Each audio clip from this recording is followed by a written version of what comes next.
এটা অ্যাক্সিডেন্ট। আমি মনে করি যে আমাদের যে টাইপের টিম আমরা অন্তত ওরকম টিম না। টিম ম্যানেজমেন্টের সদস্য থেকে অধিনায়ক সবারই অতি উচ্চাভিলাষী চিন্তার বলি আজ বাংলাদেশের ক্রিকেট। নিজেদের সীমিত সামর্থ্যের সম্পর্কে ওয়াকিবহাল না হয়ে আশার বেলুন ফুলিয়ে তারা এখনো ভাবেন বোকা বানানো যাবে সমর্থকদের। তাই তো ম্যাচ হেরে আসর থেকে বিদায় নিলেও তাদের কথার সুর বদলায় না। শুধু কি তাই, আইসিসি ইভেন্ট মানেই যেন এখন লাল সবুজের ভরাডুবির গল্প।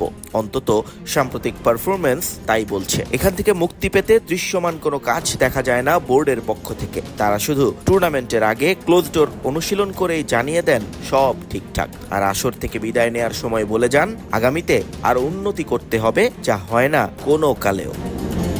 খেলোয়াড় পরিবর্তন নিয়ে ভাবছি না আমরা।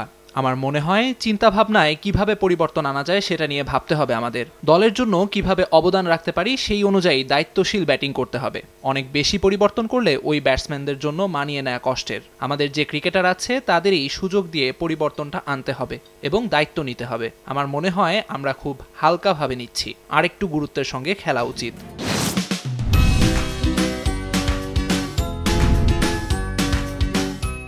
বাংলাদেশের ক্রিকেটে অবশ্য এর চেয়েও বড় একটা সমস্যা রয়ে গেছে, অটো চয়েস সংস্কৃতি। একবার সিনিয়র হয়ে গেলে পুরনো ইনিংসের জাবর কেটে আপনি টিকে যেতে পারবেন বছরের পর বছর। আপনার পারফরমেন্স নিয়ে কোনো চিন্তা থাকবে না খোদ অধিনায়কেরও।